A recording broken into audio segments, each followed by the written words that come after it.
Embrace the power of knowledge at Sanskriti University. Ranked first in most promising university in engineering and management in India. Visit www.sanskriti. Delhi के मुख्यमंत्री अरविंद केजरीवाल ने इस्तीफे का ऐलान किया है और इस पर बात करने को हमारे साथ पंजाब के कैबिनेट मिनिस्टर हरपाल चीमा जी हैं। चीमा साहब, दिल्ली के मुख्यमंत्री ने इस्तीफा देने का ऐलान कर दिया, किस तरह से देखते हैं?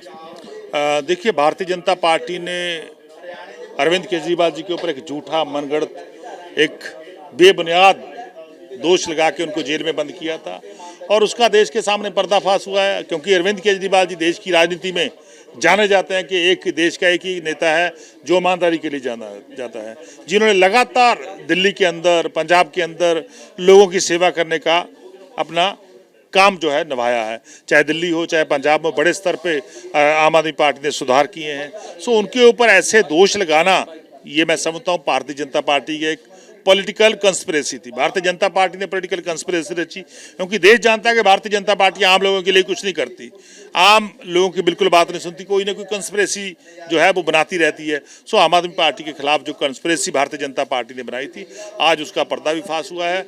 और मैं समझता हूँ इतनी सख्त दिराओं में आम आदमी पार्टी के कौमी कन्वीनर अरविंद केजरीवाल जी और मनीष सिसोदिया जी को जमानत मिली है, उन्होंने बिल्कुल अपने आप को लोगों के बीच में रखा है। लोकतंत्र में कौन है? लोकतंत्र में लोग बड़े होते हैं, लोगों ने फैसला करना होता है। तो मैं समझता हूँ और दिल्ली के लोग फैसला करेंगे कि अरविंद केजरीवाल जी ईमानदार है या बेईमान है। उन्होंने बड़ा स्पष्ट किया है, जेकर मैं ईमानदार हूँ तो मेरे को वोट दो, बेईमान हो तो मत दो। बहुत बड़ी बात है, ये बहुत बड़ा उन्होंने सवाल जो है दिल्ली के लोगों के लिए खड़ा किया है कि ईमानदार हो तो वोट दे दो।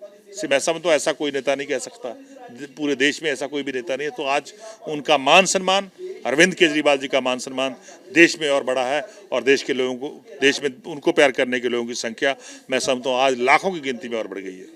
हरपाल जी, जिस तरह से दिल्ली में चुनाव हैं, हरियाणा में चुनाव हैं और ऐसे समय में मुख्यमंत्री द्वारा इस्तीफे की बात करना, आपको लगता है कि क्या राजनीति से उठकर ये चीज़ें हो रही हैं? बिल्कुल, राजनीति से ऊपर उठ के ऐसी बात हो सकती है। नहीं तो कोई सरपंच बन जाए, पंच बन जाए, वो अपना पद नहीं छोड़ता। उन्होंने अपने 3 बार के दिल्ली के मुख्यमंत्री उन्होंने फिर इस्तीफा दिया और बिल्कुल वो पाक साफ है।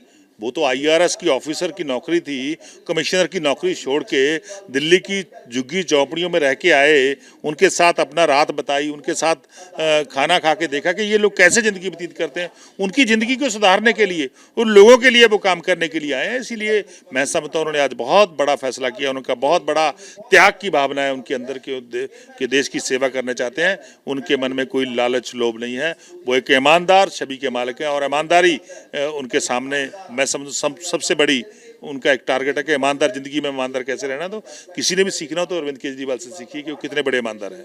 एक तरफ मुख्यमंत्री इस्तीफा दे रहे हैं, साथ में कह रहे हैं मनीष सिसोदिया भी नहीं बनेंगे मुख्यमंत्री। नया चेहरा आने वाला है क्या पार्टी में दिल्ली में? बिल्कुल नया चेहरा होगा तो पार्टी डिसाइड करेगी, पार्टी ने डिसाइड करना है और दिल्ली के विधायकों ने डिसाइड करना है। तो मैं समझता हूँ बिल्कुल बुलहमा होगा। तो जितना देर बचा है सरकार का उतनी देर नया मुख्यमंत्री काम करेगा। पर लेकिन मैं अरविंद केजरीवाल जी को सैल्यूट करता हूँ, सलाम करता हूँ कि उन्होंने अपना बड़ा जिगरा दिखाया, बड़ा दिल दिखाया और दिल्ली के लोगों के सामने अपने आप को रखा कि मैं ईमानदार हूँ। वीडियो जर्नलिस्ट सचिन के साथ Vishal Thakur, News Nation, Chandigarh. Embrace the power of knowledge at Sanskriti University. Ranked first in most promising university in engineering and management in India. Visit www.sanskriti.